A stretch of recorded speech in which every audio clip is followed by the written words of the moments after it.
Hey everyone, welcome back to the Fly Culture podcast. I hope you're all keeping well and I hope you're all keeping safe. Jim Curry has grown up with a fly rod in his hand. He's been a ghillie, an instructor, run a destination fishing company, and is currently brand manager for Guideline fishing products for the UK and Ireland. Fishing runs through his veins. So I thought it would be cool to have him as a guest today. I've known Jim a long time. He's a fantastic company, fantastic fisherman, fantastic caster. There is loads I can learn today, and hopefully you're going to find this really, really interesting too. But Jim, it's great to have you aboard today. How are you doing? Yeah, I'm good, man. And Happy New Year to you. All And to good you, here. buddy. Good, good. And it's interesting. I suppose you're exactly the same, really, aren't you? We're pretty pleased to put 2020 behind us now, aren't we? Yeah, I think so. I think undoubtedly so. I think hopefully it made people focus their minds on what's really important, maybe a little bit. And I think from our perspective as fly fishers, I think that having the ability to not having the ability to go when we wanted to, certainly for me, really kind of reinvigorated me. I reckon, Pete. It's nothing like somebody telling you can't do something to kind of really focus your mind and go, "What do you mean I can't do it? I want to do it. I want to do it more than ever, and I want to do it right now."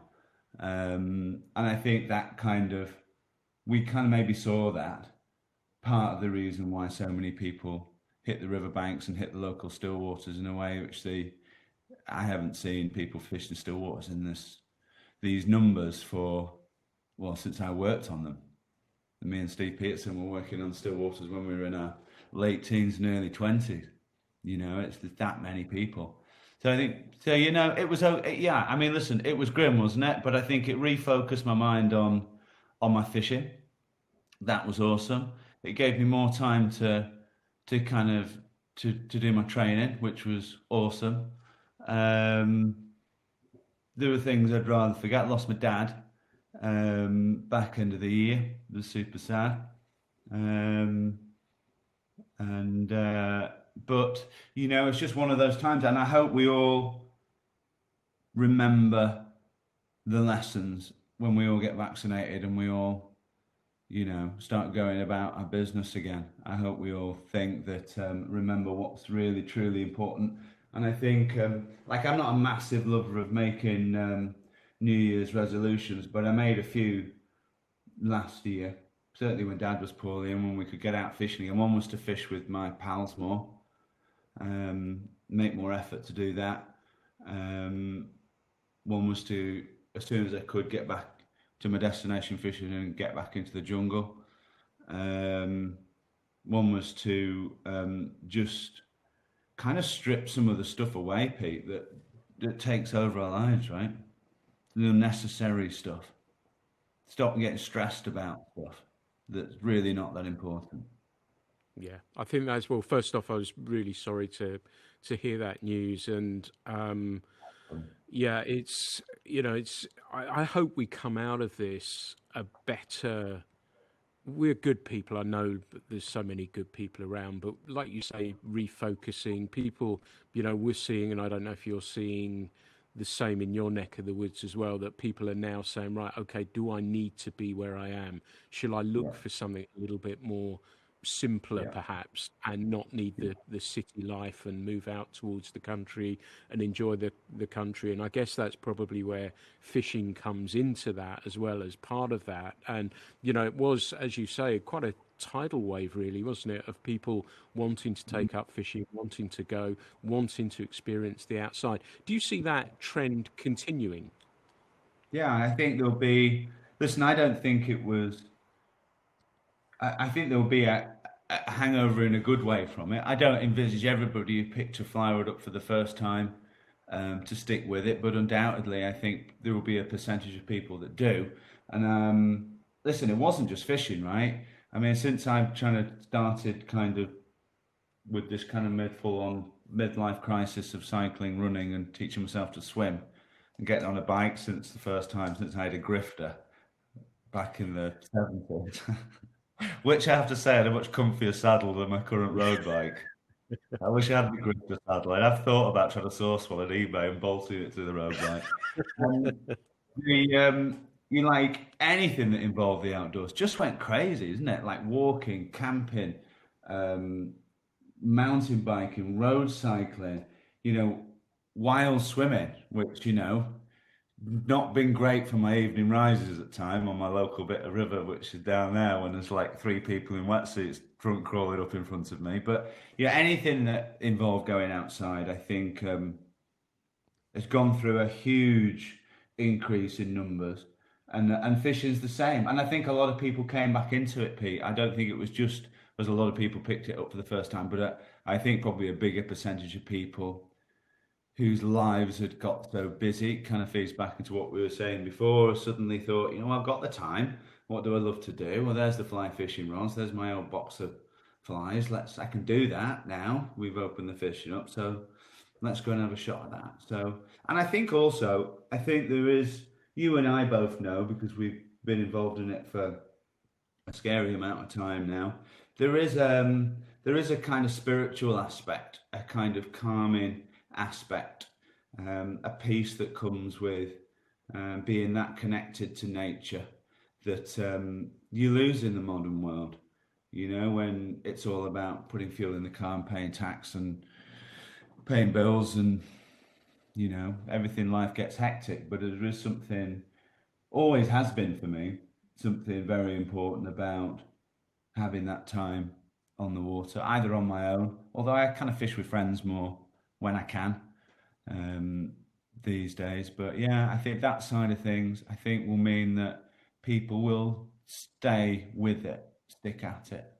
It's awesome for that, from that perspective.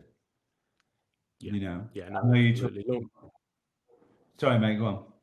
I was going to say, long may it continue, and I guess you saw that from your, if you're putting your working hat on as well. That I guess you'd seen these sort of quiet months where everything was locked down, and then this explosion in tackle sales as well. I guess that, which has been great for the industry from that point of view as well, hasn't it?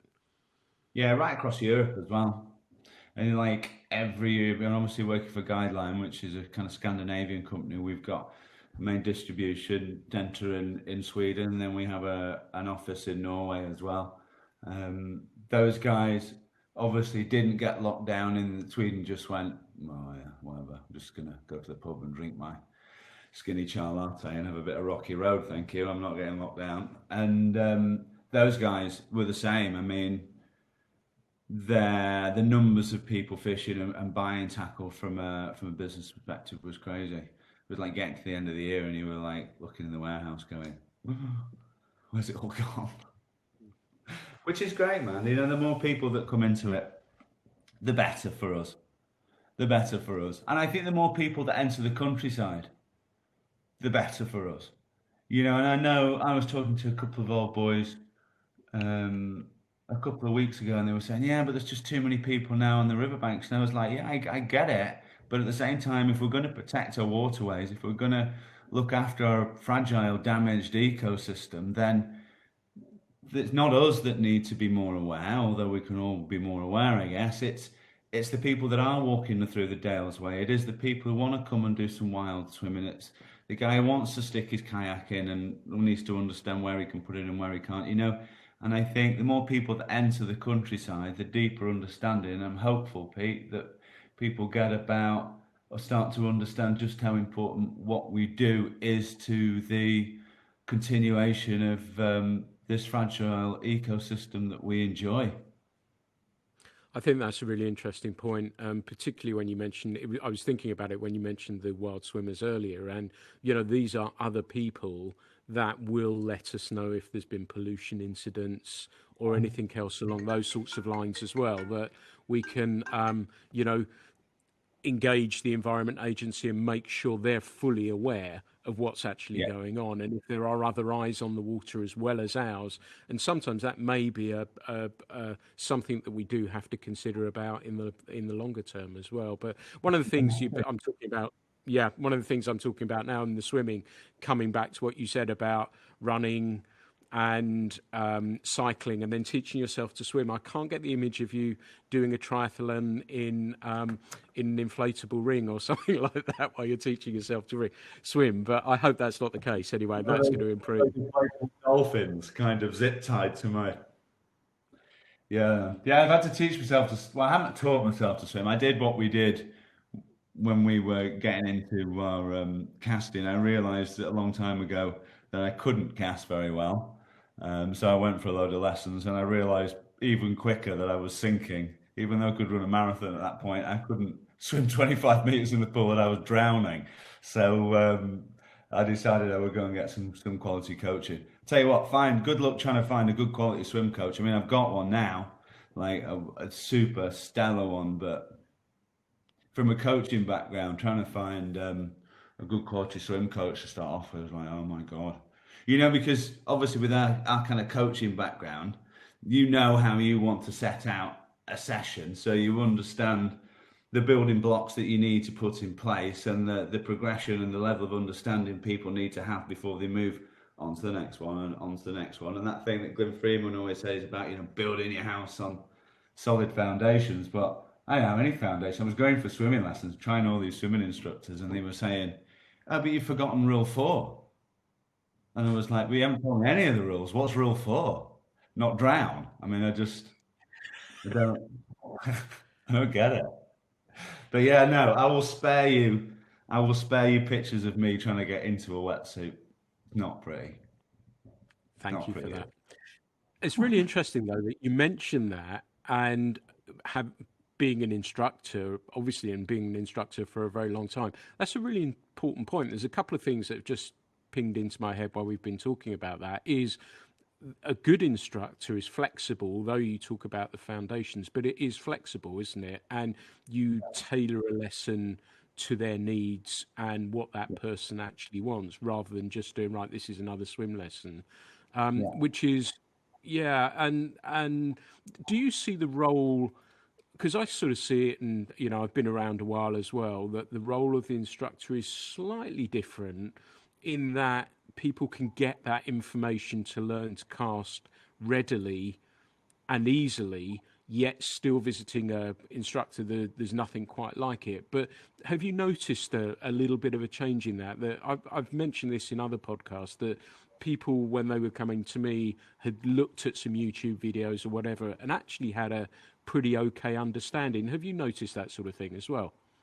Yeah, to a degree. I don't think there's any. I think that's absolutely right. I think that's absolutely right. I mean, we've chatted in the past about just instructors and all the rest of it, and I listened to the podcast you've done with Crocky, where you were discussing kind of why Crocky went down that route, and I went down, and you went down the route for the same reason, because I think that for us and for our friends who were heavily involved in our association at the time, which was App Guy and then App Guy, we wanted to have a super deep understanding of the mechanics, and we wanted to ensure that we were giving our clients who were giving us their hard-earned cash the best that we could possibly give. You're right, it has changed. I still don't think there is any substitute for a world-class coach in whatever you do, Pete. In whatever you do. Listen, I remember going to New Zealand for the first time. It's a long time ago now. It's probably 23 years ago. God damn, so old. And I remember I went on a shoestring. I was working on a fishery and had been for about 3 years, living in a static caravan without a plumbed-in toilet, and gas bottles outside that used to freeze. It was so goddamn cold in the winter. I used to have to go and thaw the gas bottles out to defrost the ice from the inside of the caravan window in the bedroom where I slept under a damp duvet. Living the dream, obviously, at that point. And I remember going to New Zealand on a shoestring, getting to New Zealand. The first thing I did was I dug out, like, I already knew who the best guide I could find was. And I spent a fair proportion of my meager savings I was going to survive out there for 3 months on taking out the best guide. And it was, I nearly didn't do it actually, because I remember I was shattered, because I remember the ticket I got to get to New Zealand was one of those round the world ones. It was so cheap, but it involved like 2 full days in a plane, stopping at like umpty tumpty numbers of countries. And I remember getting down to Christchurch. I did it all in the South Island, and I went, I think I might have been in Hamilton, and I was so tired. I thought, I'm not camping tonight. I just need a B&B. And I got to the B&B, I got this guy's number out, and I rang him from the room in the B&B, and he was at a fishing show. And for whatever reason, I got cold feet. I think it was like, I want to say it was like 450, $500 or something. It was a lot of money. It's a lot of money now, but it was like a lot of money 20 years ago. And I put the phone down before I think it might have gone to his answer phone. Anyway, he rang me back on the B&B number, and I was like, hello? Thought it was reception. And he said, oh, hi, it's, I think, was it, I don't know if it was Chris Dorr. I can't remember his name it was now. And anyway, we chatted, and he said, listen, do a day with me. I'll give you a second day.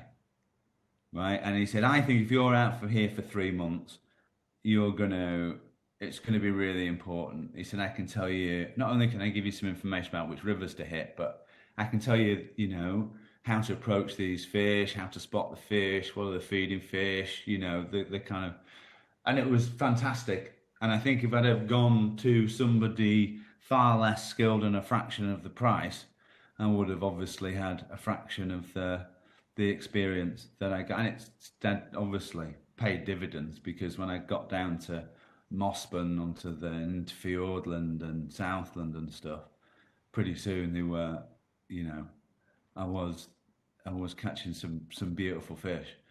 Albeit I went in November, and my mate who'd been the year before, a couple of years before, a mate of mine at the time, I said, I'll take my waders. He said, no, you don't need waders, it's wet wading.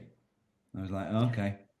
Man, there was snow on the ground in Southland. And I remember looking at the river and all this snow on the bank. I'm going, oh my God. And I just had like my running pants on, my shorts over the top, like Superman style, in my hiking boots.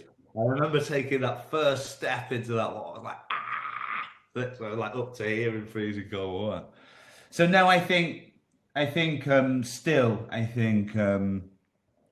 spending your money on the best you can find. My dad always used to say, if you can't do something yourself, pay the best person you can afford to show you how to do it, or to do it for you. Accountants, fishing guides, casting instructors, mechanics, builders. Do you know what I mean? I think that was good advice. Yeah, no, it makes a lot of sense, and it sounds as though it paid dividends for you in New Zealand as well. And it's interesting you were saying you worked on a fishery as well, and in the introduction I said you've always been around fishing, and then were you a ghillie before then or after then, and how was that as an experience? How what, Pete? How was the experience being a ghillie? We actually started as a ponyman, which is probably the least technical job you could possibly conceive on a Scottish sporting estate. So I used to catch the pony in the morning, which was a challenge in itself, because they were semi-wild, kind of like those like Thelwell-looking horses. They're kind of short, squat things with like long manes, just wild-eyed, and I've never really been great with horses. And you would get one of those eventually. You would take it to the tack room. You'd put a saddle on, which was designed to carry the red deer stags off the hill. You would then march up the mountain to a kind of roughly pre-agreed spot where you would wait for the stalker and the client to shoot a deer, and then you march up to where they killed it. You'd strap it to the pony and then walk it back. That was basically it. But then because I knew my fishing, obviously, and because I was fishing every night in the streams that ran into Loch Marie, and every weekend when I was fishing, and then they let me fish on the U, which we had the fishing on, and then they let me fish one weekend, one Saturday on Little Grinyard, which was another river that they had. And so they moved me on to the fishing for a couple of years. That was great. I loved it. I loved it. It was sort of like 8 people plus guests for 2 years. Nice. It was, Tell me something. One of the things I've always wanted to try and understand is, what do you think the difference is between a guide and a ghillie? I think that the roles invariably merge at times. I don't think there is a clear distinction. But I think if you had to make a distinction, I guess historically you would say, like, a Scottish gillie would be there to say, okay, Mr. So and so, start there, finish there, don't wade past your knees. When you finish that, do it again, and I'll see you. I'll be back in half an hour. Whereas a guide is like your your fishing pal with an immense set of skills and fishing knowledge, who, albeit might go and sit on the bank and put his head in his hands as you throw another cast up the tree, doesn't generally leave your side that often, and is kind of a bit more hands-on. But those roles obviously blur, because I know, like Con O'Day on the Tay, for instance, one of my very small band of protein guys, and it is a small elite band for a reason, because everybody else has got like 40,000 people I've never heard of doing it. He is a ghillie and he's a head ghillie, but you fish with Con, and it's like you could take Con and you could put him on the Pono, you could put him in Tierra del Fuego, you could put him in Alaska, and within half a day, you've not only got the people skills, the fishing knowledge, the lifetimes running through his blood and every cell. He's a fly fisherman. You would cut it. So I think generally, if you had to make a distinction, you've got somebody showing you the water, and then you've got somebody being more hands-on. But then, you get great gillies who cross that over and put the extra effort in. You get crappy guides who, teaching by numbers, don't really know what they're doing, or can't be bothered, or burnt out. And we both know that feeling. So yeah, it's an interesting one, isn't it? That difference between the two roles. What do you think? Do you know, I think you've summed that up perfectly, and I think that is the thing you say about sort of the guide staying with you the whole time. And I've not been on many beats where there have been gillies and things like that, so my experience is relatively limited. But Yeah. as you say, they have, a ghillie to me has an intimate understanding of the taking spots, the lies, everything else along those sorts of lines, but may go up to go see someone else and say, well, I'll see you at lunchtime or whatever it is. Whereas, as you say, the guy, and I know there is, like you say, that merging where some gillies, quite a lot of gillies, I guess, can cast extremely well and can help people with those aspects of it as well. So I think, it's probably that more personal thing. I'm sort of kind of with you. And like you say, there are some really great guides that I know and some really terrible guides I know as well. And as you know, it's an incredibly small world, isn't it? So we're all aware, aren't we? We all talk to each other, and everyone knows. Now I'm slightly distanced from it, I guess, but you know what's going on, don't you? You know what's what. You do. I mean, we do, and I think if you've got a bit of an understanding of it, you do. But like I was kind of saying about the finding a swim coach. For me, starting off, even with the internet, being able to read people's reviews and knowing a few people who are doing long distance triathlons, finding somebody I click with who I really felt I got a good grasp of of actually teaching that discipline, I found really tough. Good luck if you're trying to start from scratch with fly fishing, because there are so many different casting instruction associations now. I mean, if you had all of the qualifications from all of the different organizations and you put those letters on a waistcoat or on a t-shirt, they'd be like all across the front, all down the sleeves, and all across the back, wouldn't they? And I think there seems to be, I think the elite people shine through regardless of whether you've got a badge on you that you've earned, or whether you are like an elite ghillie in Scotland, and there are many elite ghillies in Scotland now who are excellent casters and um, fantastic with people. I think maybe that role's changed a little bit more historic. I think, when you were maybe dealing with Colonel Bagshot and he would wander down and roll out of his Range Rover, and you kind of help him into the back of the boat, and then you would row the boat or motor the boat into position. And he'd sit there all day and be happy if he caught something harling. I think maybe that's the role of a ghillie now is more akin to a guide, where the guys, maybe because, well, Pete, the fishing's not as easy. Until this year, there's not many fish. You can't just say stand there, cast there, and one of this Set. run of 500 fish piling through you is going to attach itself to your rather badly presented silver stoat's tail. Now you have to be better. And if you can see that with the kit, can't you? If you look at certainly the salmon fishing equipment, the trout fishing equipment, but if you think about the really high tech, high spec range of gear we've got now, all the hardware, the rods, the reels, the myriad of different lines with different sink rates, how we can cover every kind of level, different part of the water column from the surface all the way down. Where historically, when there were stacks of fish around, even when I grew up catching, there were plenty of fish. When I grew up on the Findon fishing with Dad, I had a Daiwa Whisker 13-foot. I think it had like 8 line ratings on it. I think it was rated from like 6 to 12 or something like that. We had a double taper line, then a spool of brown Maxima, and then we had a fistful of flies, and that was it. And we used to catch loads. But maybe that's part of it as well. I don't know.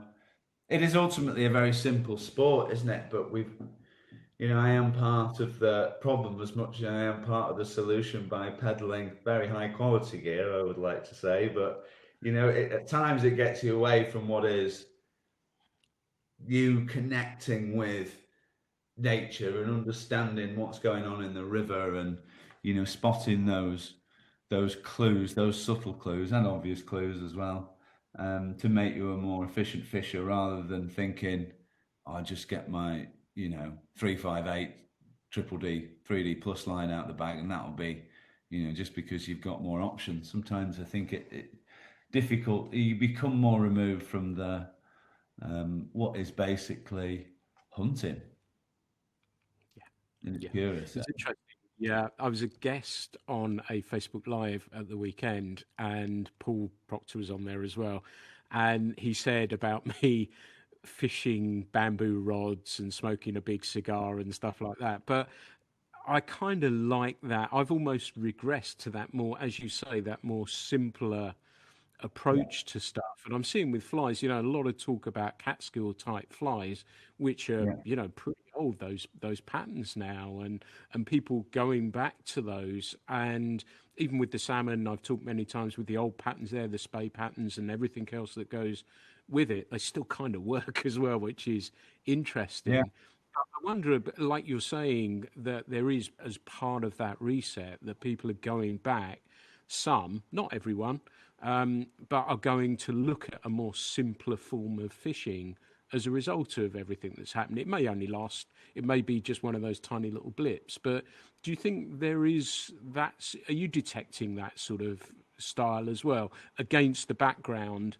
of, we're looking at Euronymphing, and I'm a fan of it as well, as that as a modern form, Yeah. and far removed from that sort of bamboo style of fishing as well. I'll do whatever is appropriate for that day. But do you think there is a little bit of that entering fishing too? I think that ultimately, I think if you spend enough time down by the water, that's the position where you will find yourself automatically. I think there is, I always, there's that old adage, isn't there? You want to catch a fish, you want to catch lots of fish, you want to catch a big fish, you want to catch a fish how you like to catch fish, and then you just want to go fishing. And it's really true, man. I mean, I just think if you spend enough time down by the water, I think two things happen. Certainly happen for me. One is you realize that the most important distance in fly fishing is the 6 inches between your ears. And I think so. You tend to at that point to you strip everything away. You tend to make things really simple. I mean, if you look at my fly boxes, Pete, there's very few patterns. There's quite a few flies because they carry the same patterns in a range of sizes. But really, man, there's nothing exciting in there, and that's they're the same flies I've used in Patagonia, in British Columbia, in Alaska, in Iceland, in New Zealand. They're the same flies. I just put all my effort. I think what happens is you start to strip away the peripheral noise, and I think you understand that the more you focus into your intended target on the water, and the more you open your mind and absorb the environment and that little ecosystem you surrounded yourself in, and that makes you a better fisherman. But then once you're catching fish, and you're catching fish stripped down, and you're catching nice fish occasionally, I think there's a deeper level and a more spiritual level of kind of like an awakening. God, sounded really religious, and I'm not religious at all. But I think there is a kind of spiritual connection where the actual catching of the fish becomes not secondary, otherwise you just go for a walk, but it becomes certainly less important. It becomes less important for me. And then putting myself in those places on the planet where you can really kind of, you see that ramped up, so you see these beautiful, wild, pristine kind of environments. I think that's a connection which is like the last connection you make. Maybe there'll be another one, but I don't know. I'm only 50, so it may be another connection to make. But I think that's become the most important part of my fishing, if that makes sense. Does that make sense, or am I just kind of? Absolutely. Yeah, no, absolutely. And it drove me around to think about what you were saying about the lack of patterns. And I'm similar. I don't carry a huge amount of patterns with me. And it comes back to what we were talking about casting as well, because it makes me wonder if a lot of it's down to the drift. If we're talking, let's say, in a trout perspective, that being able to make that cast, get a good drift, is sometimes, not always, but a lot of the time more important than the pattern. For sure. And your approach, right? Mm. I think if you've not approached it properly, it did not have got into position properly, which is then your drift is kind of redundant because you've already screwed the fishing up, or you've already screwed the fish up. I think if you can get into position, then you can drift the fly. And listen, we know, like for me, down on the river here on the wharf, April into the second week of May is like, if I'm going to get a good fish on a dry, when the large darts are coming up, then that's my time. I kind of know where they are because I run along it twice a day and I walk along it once a day as well. So, it's a bit of water I know intimately well. And you're right, if I could have the perfect fly, the wrong drift, it's not going to work. I could have the right approach, the perfect drift, and probably, I don't know, 100 different variations of that insect I'm trying to imitate, and still hook the fish. Absolutely know that's the fact. I'm convinced that's the fact. I just really do. And I listen, but I'm not a tire, Pete. So, I think it's different. If you were putting, you've got that real passion for making an exact insect imitation, then maybe that's different. Again, for me, it's like F-fly or something similar, Comparadun in kind of subtle olives in a massive range of sizes, a Griffiths gnat, a clink hammer, right, I'll have at it. Thank you very much. Show me to the water. Is that kind of does it? Does it here, man? I mean, listen, it's kind of, this is a fast flowing, fast rising, cold river. Pretty acidic, the wharf. It's got that kind of tea stain to it. And it's rattling through. So my flies don't have to be super accurate. I appreciate if, you're on, the Anton or the test or the upper reach to the test or some super beautiful bit of the itching that the fish have seen everything every day for 3 months. You may need that like super exact insect imitation, but here no, and things are hungry.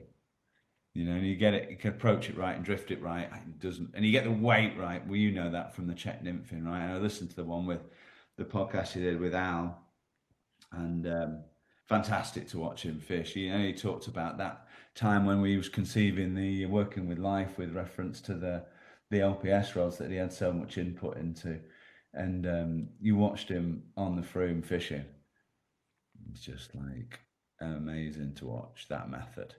And it's like when you start that method, he's like so accurate. He's kind of got that kind of sit like that, and the flies are beep, beep, beep, and we're going, and the flies are going like 90 degrees over there, or going like 30 foot up a tree, and you're like, ow.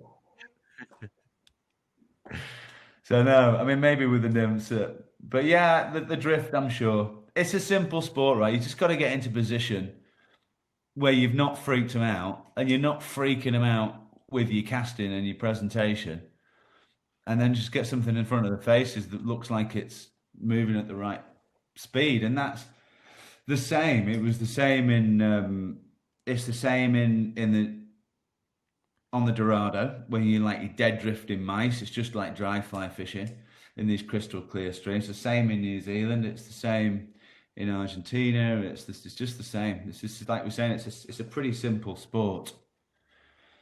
It's just this bit, which has always been a challenge for me because obviously I'm from the north of England, and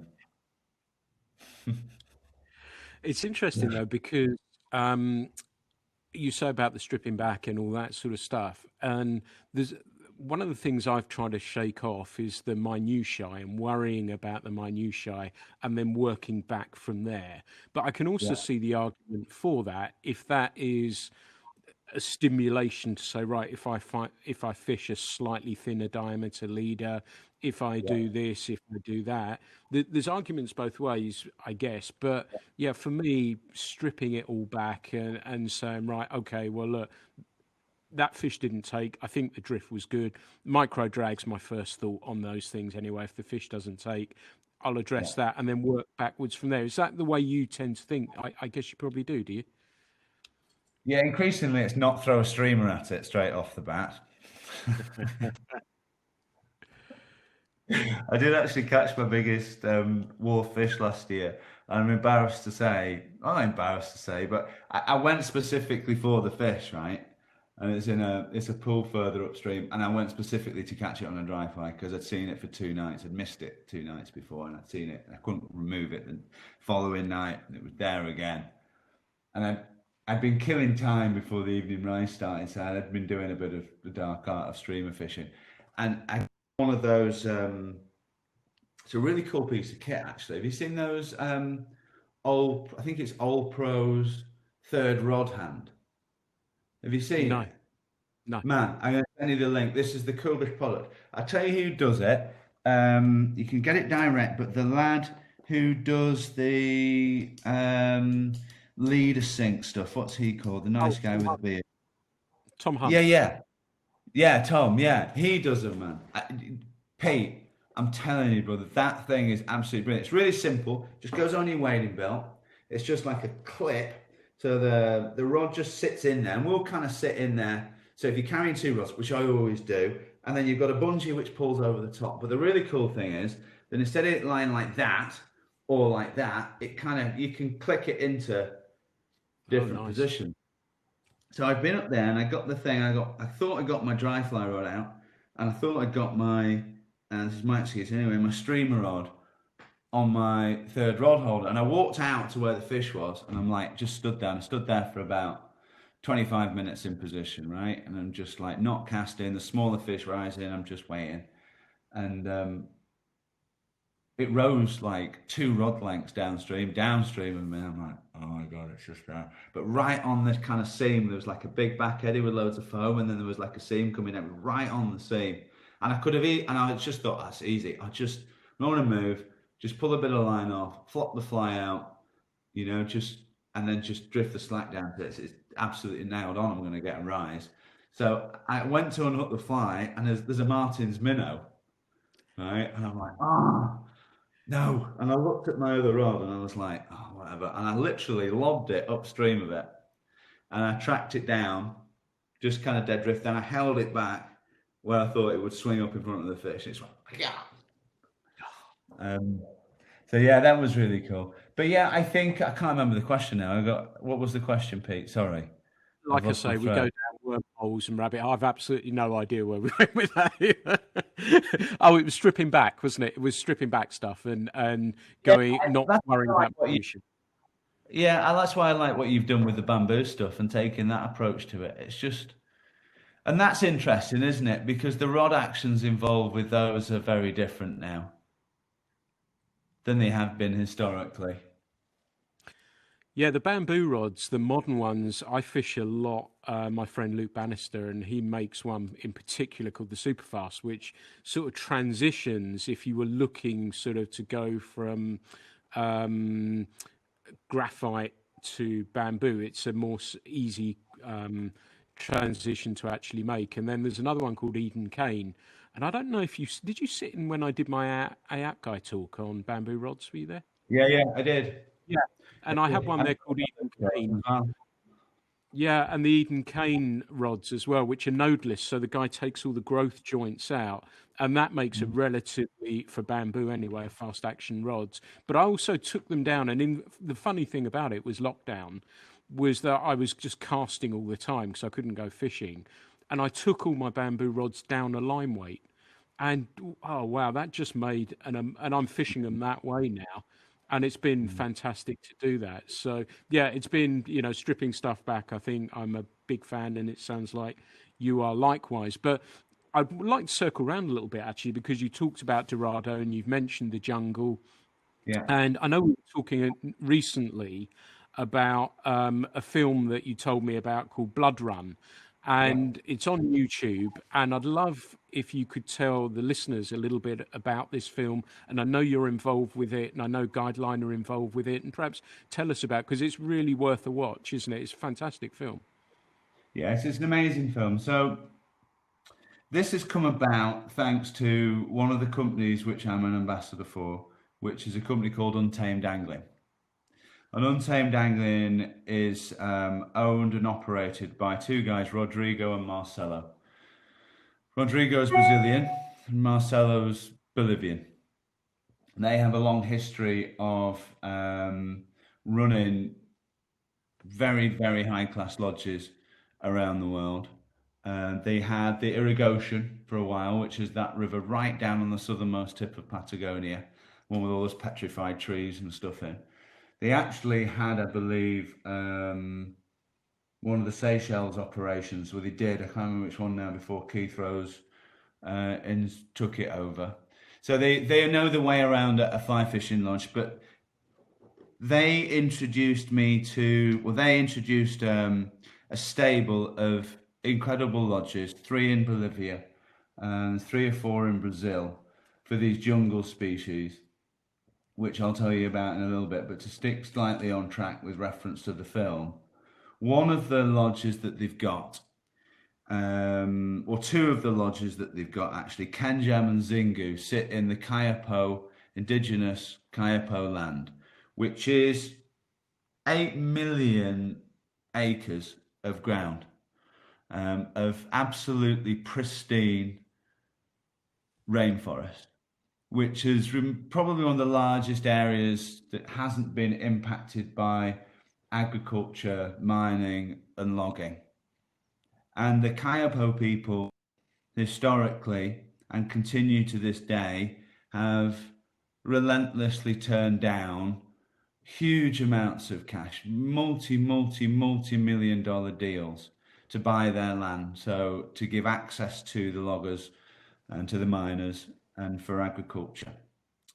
And this area is home to, not only, as you would expect from a rainforest perspective, a completely unmolested rainforest environment in all its glory, but the river systems that run through it. Because as soon as you start to do any logging, obviously, or mining or anything like that, then the waters, which in this particular part of the Amazon are crystal clear, Pete, then they get the sediment that runs off because of how fertile the soil is, or say fertile, how it's not really that, but how dense the soil is in leaf matter, obviously, when that breaks down, just completely destroys the rivers. So the idea of the film was to highlight the fishing that's going on there, the fly fishing, the partnership which involves the Kayapo people, the indigenous people there, and Rodrigo and Marcelo at Untamed Angling.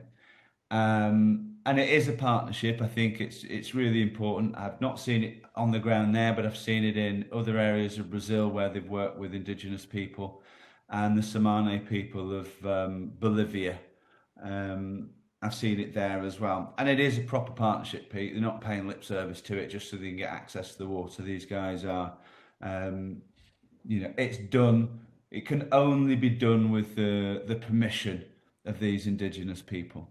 And the indigenous people want the fly fishers there because they want, for two reasons. One is they want their kids to have a reason to stay.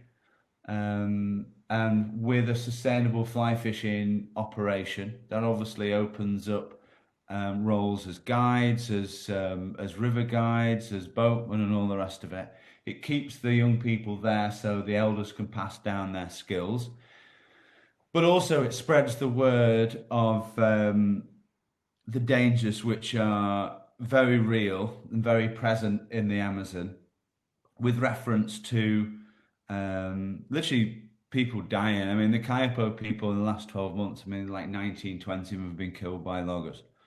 And probably the same number of loggers have been killed by the Kayapo people. It is wilderness justice out there. And they've been kind of demonized by the Brazilian government as holding back, the indigenous people have, as holding back the kind of the economic benefits of hacking down the rainforest. So they're under tremendous pressure. So the film was to do two things really. So it was to highlight the exceptional fishing which exists there, and to highlight the plight of which certainly the Kayapos face.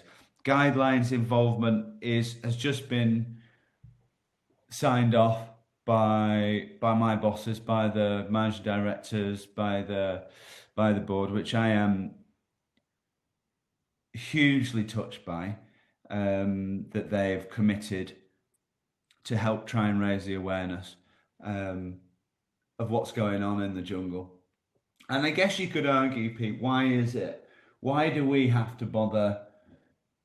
Why is it important to us when all our rivers need our help, all our freshwater fisheries need our help? One's local to us. You see the pollution instances in Wales, which were last year, which were appalling. We are the eyes and ears of our waterways, and we're passionate about protecting them. Why do we have to really even consider an environment which is, if you get in a plane and you went to go and fish it, you probably be looking in the best part of a day to kind of put your feet, just constant traveling and flying, small planes, dugout canoes. This is so remote. I can't even begin to explain, my friend, how remote these places are and how beautiful they are. But why does it matter? Well, I think it matters immensely because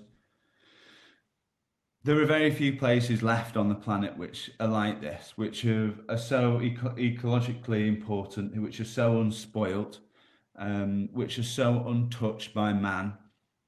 This is probably the last great expanse of land which fits that bill.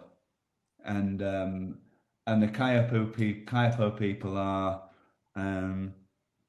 shouting it from the rooftops that they need help. They want the fishermen there to they want their time in the press, on social media.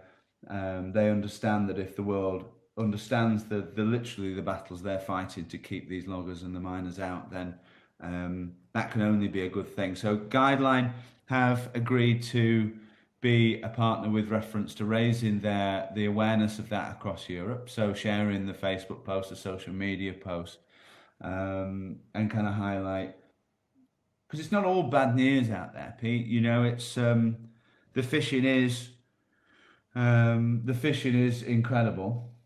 The place is beyond belief, and for me, it deeply affected. I've been out there a couple of times, once to Bolivia and once to Brazil. And the first time, I'll tell you how special it is.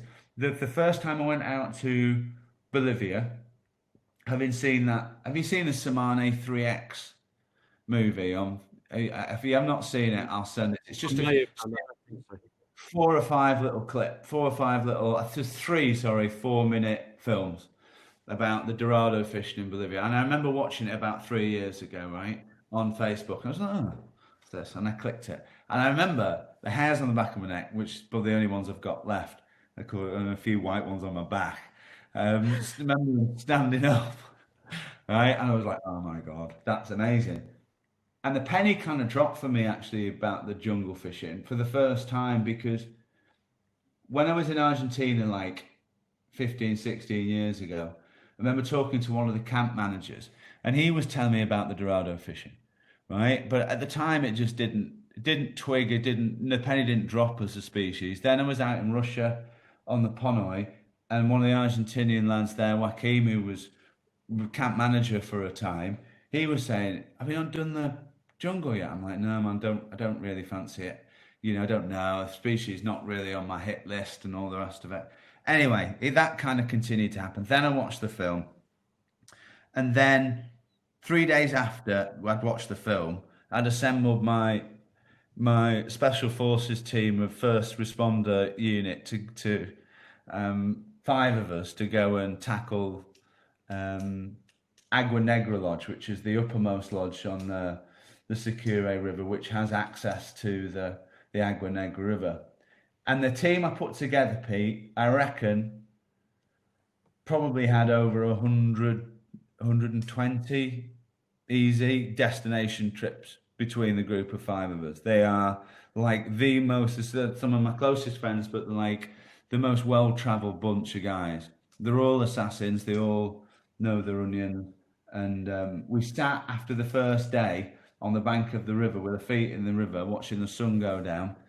And we were like, what was that? What have we just done? Where are we? Do you know what I mean? It was everything about the place is so special. It's like none of those guys want to do anything else. Because even after a week, 10 days in the jungle, you come away from that place. I don't know, you leave part of you there and you bring something else back.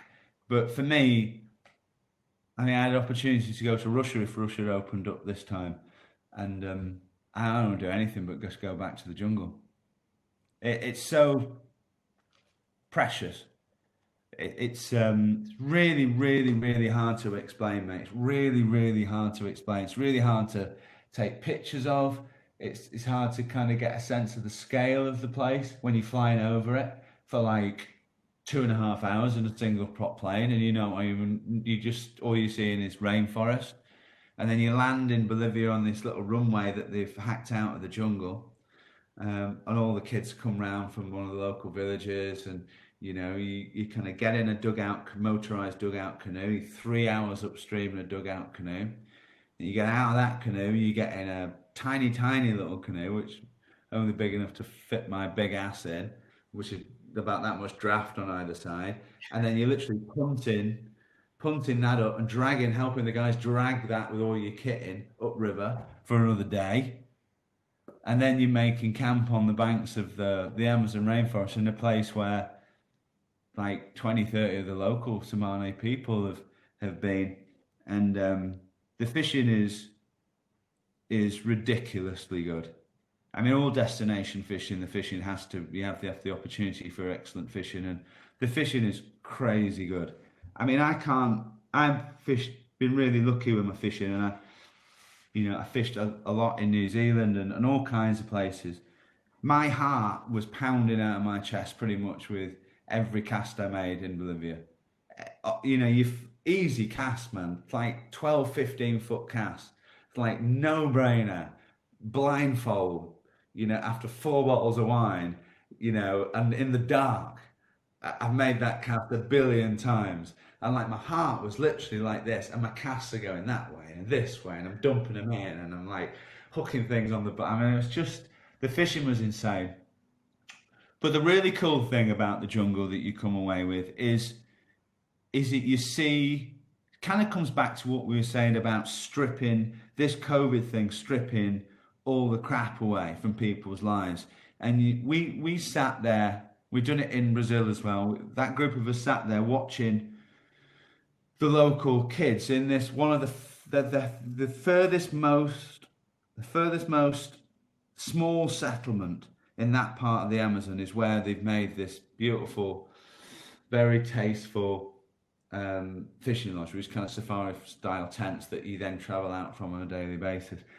But I woke up one morning about just as the sun was coming up. I couldn't sleep. I was just too excited to go fishing again. And I made myself a coffee and I went and sat on the bank of the river on a bluff maybe 40, 50 feet above the river. And the guys were from the village has maybe got 30 people in it.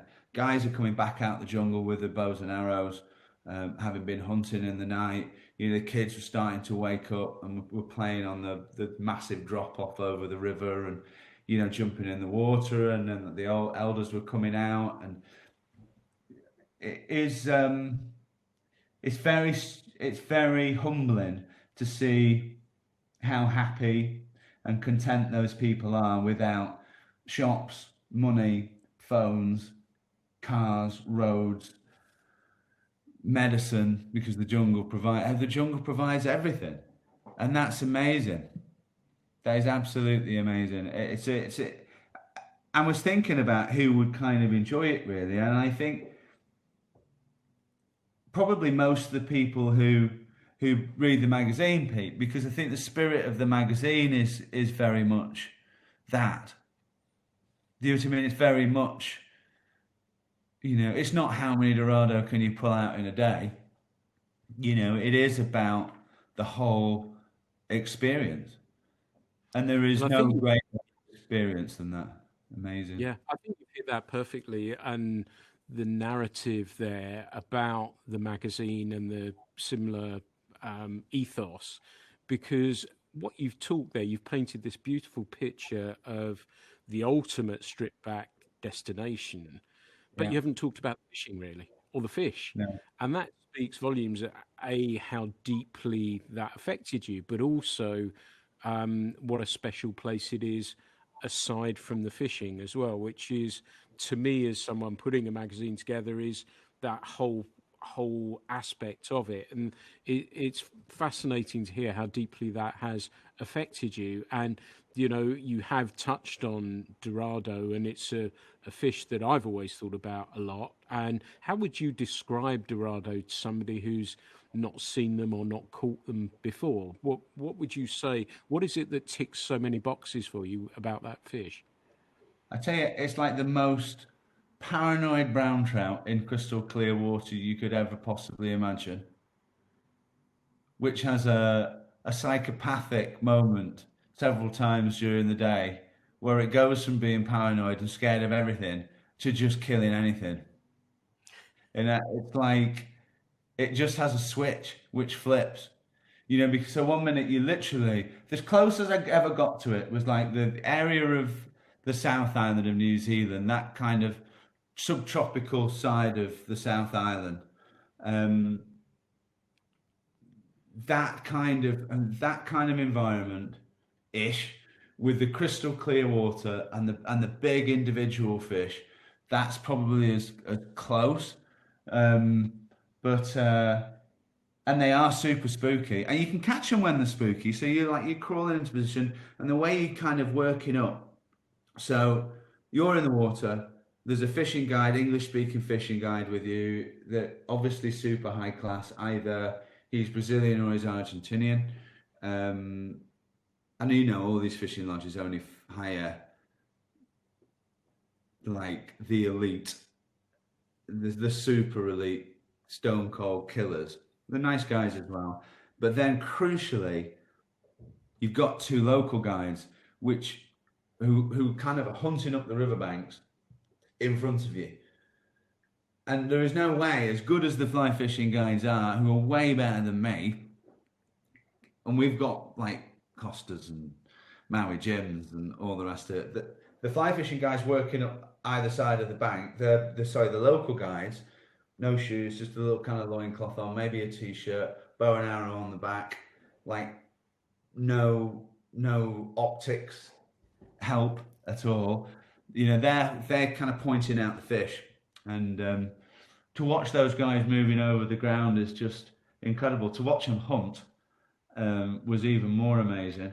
But they put you into position, so then you would make a shot like you would just on a smaller scale, like when I do on the wharf, like presenting a dry fly. So you got a wire leader on, which makes so it's normally 8 weights, 7 weights and 8 weights, floating lines, streamers with a wire bite leader because they do have plenty of teeth. They just grinds the mono or the fluoro off, and then further up the river systems you go, you move away from the streamers, and then you move more onto surface patterns like mice patterns, which was epic. And then you could be stalking. So what happens is you kind of crawl into position, and you kind of get, and you're only small pulse peaks, so you're scanning all of it, and you're trying to pick out a fish. Some are super obvious, some are not, and then maybe like 100 yards upstream, right, or the next pool up might be 50 yards away.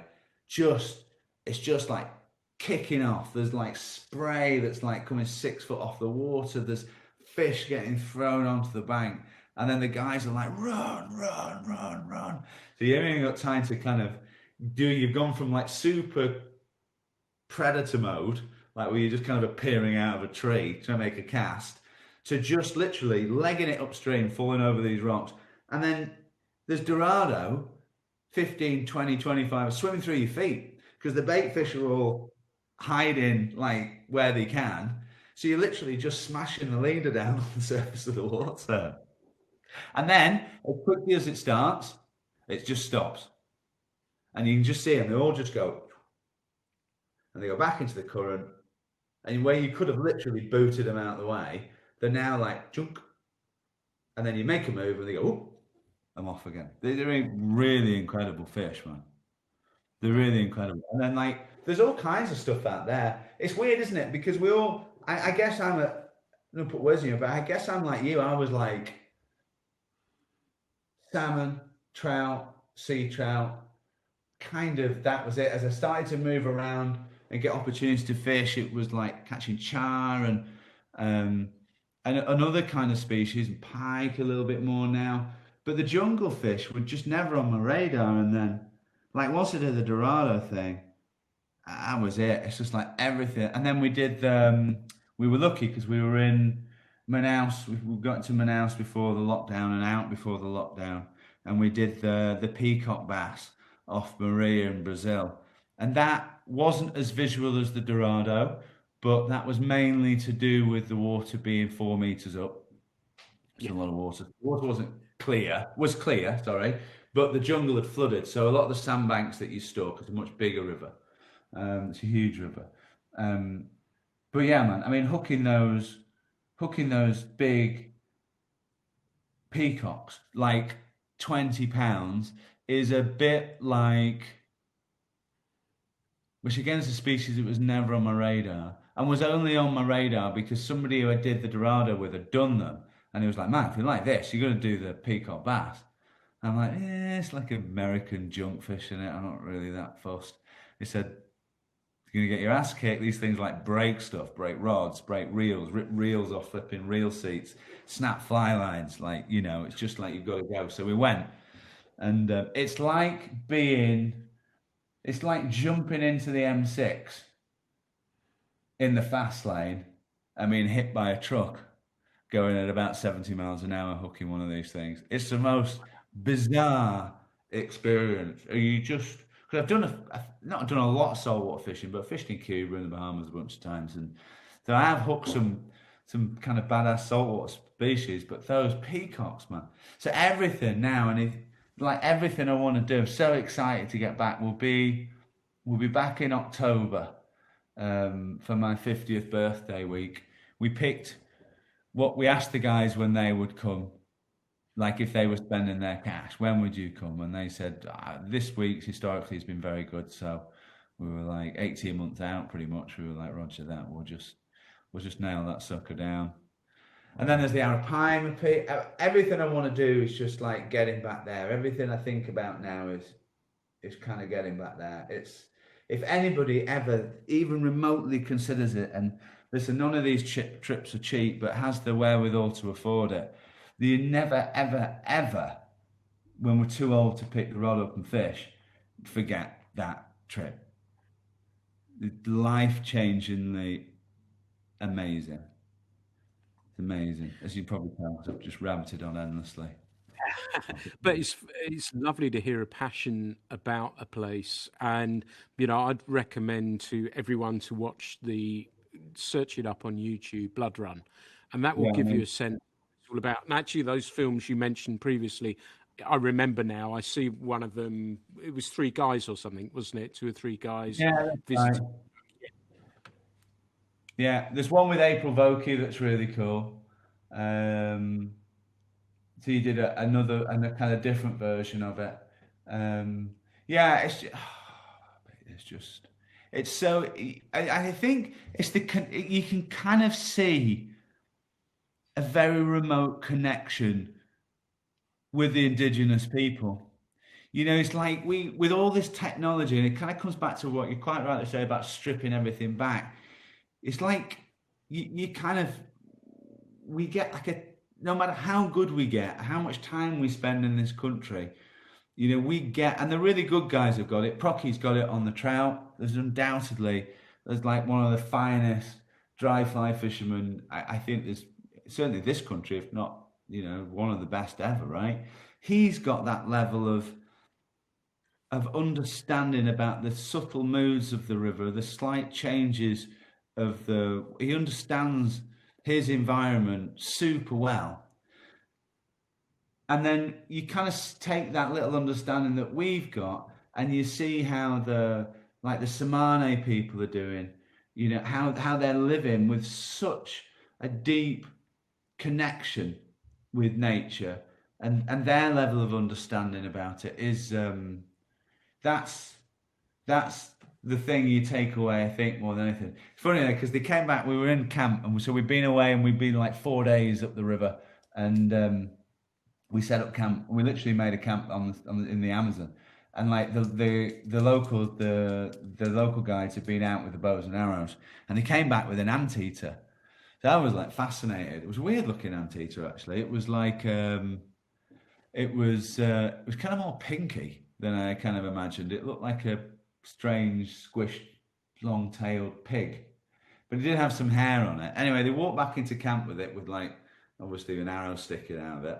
I was like, So I said to the guide, who spoke the kind of who could communicate with the Samane people in their dialect, I said, how do we cook it? How do the guys cook it? Can I watch how they clean it and how they prepare it? And so this message was relayed from the fly fishing guide to the kind of one of the elders who was with us. And he's like, yeah, whatever. So we went over, they got a fire going. So I was kind of stood there, kind of hunched over, just watching the guys and stuff. The fire's roaring away, and he got this anteater, and he just lobbed it in the middle of the fire.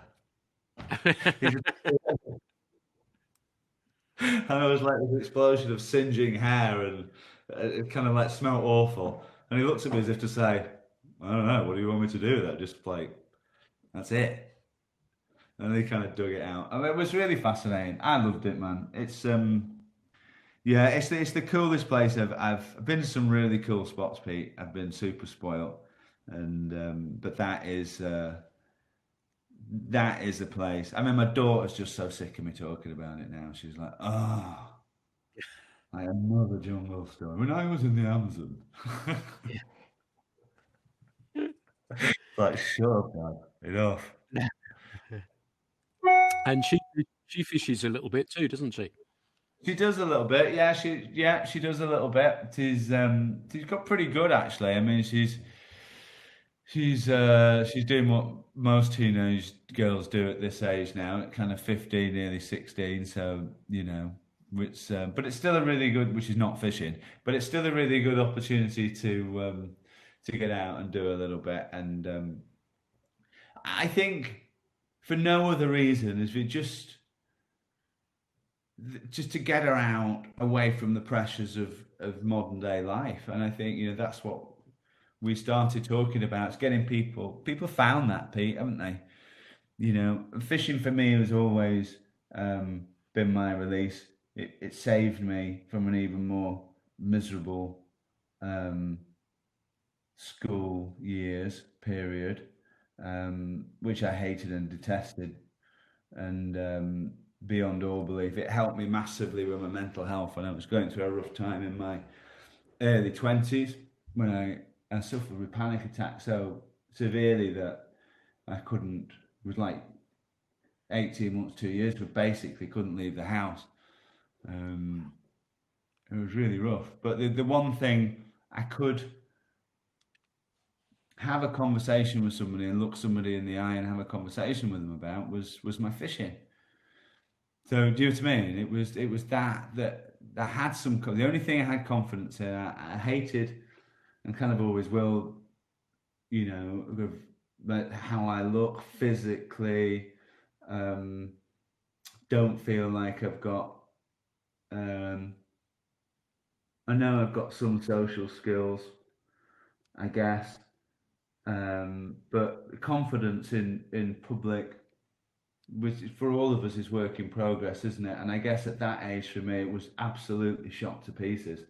Life was pretty dark and bleak, but because I was fishing a lot, and fishing from an early age, like all my school holidays down on the Ribble fishing on my own, when my mum would drop me off from a packed lunch, and that'd be it.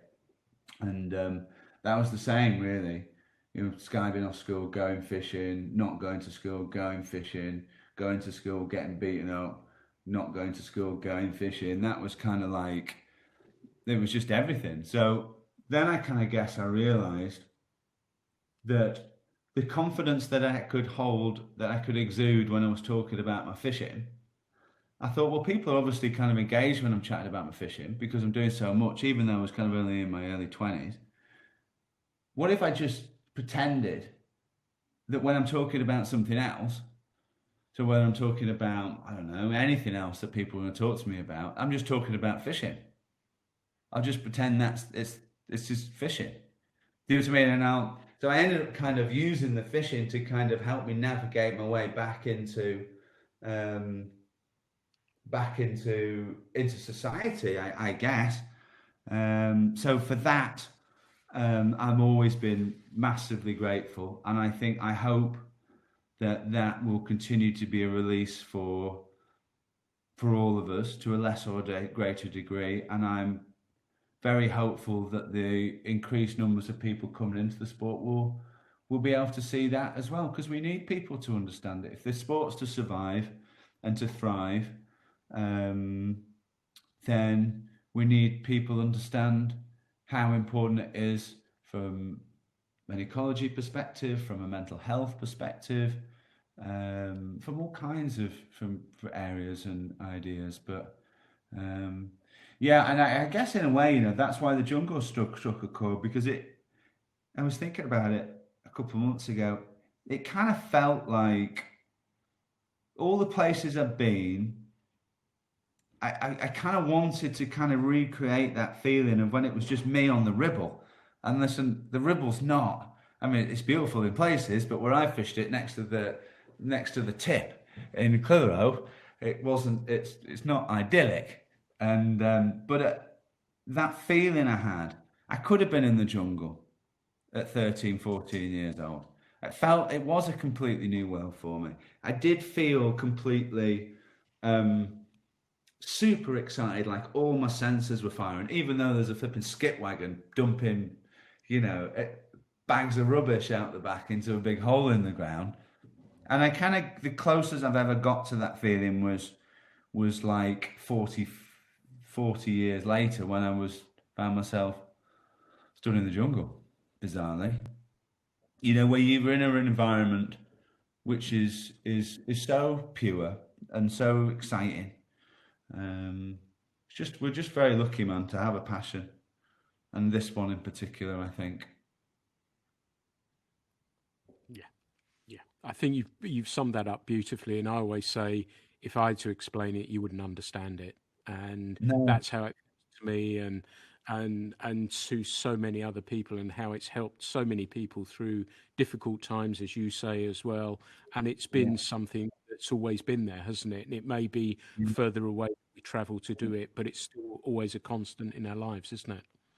Yeah, I think that's right. I think it's very insightful. I couldn't agree more with what you said. I think, in a way, explaining it is impossible, isn't it?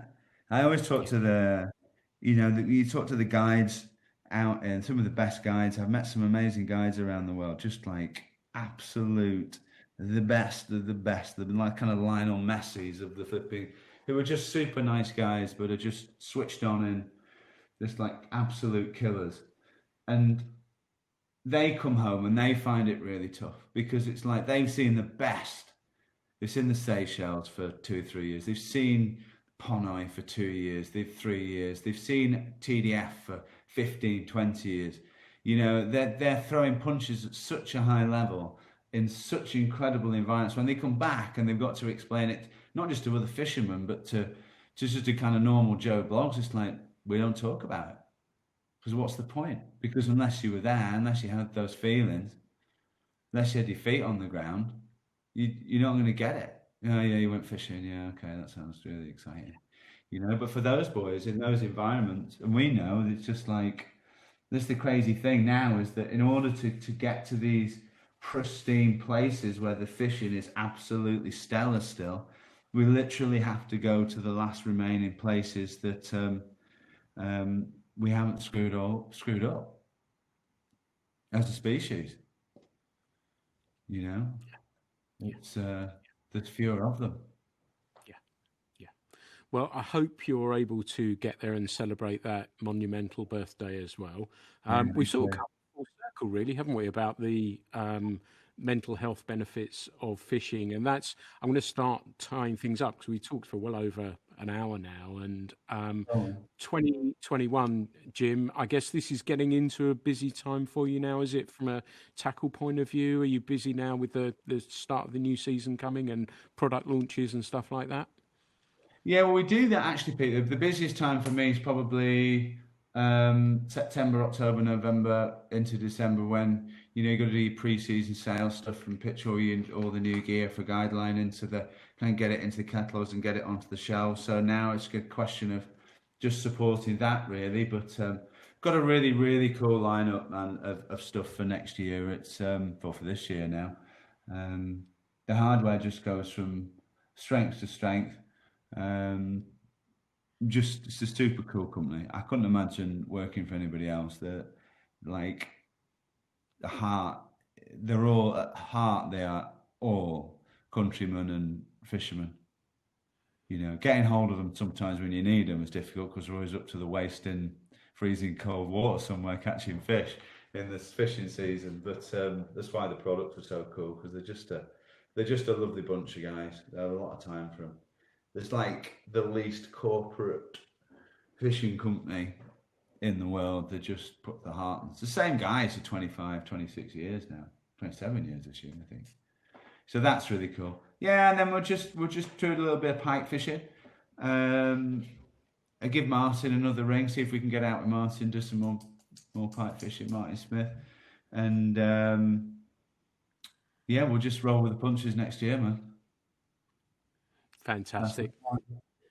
Fantastic. Jim, it's been awesome chatting with you and catching up. And I know, as I said, we've been chatting a little bit more recently, and it's been a great interview to talk to you about so many varied and interesting things. So thank you for bringing some really interesting views on fishing from places that many of us have never seen before as well, but also from your backyard as well. So thanks so much for taking the time to speak with me, Jim.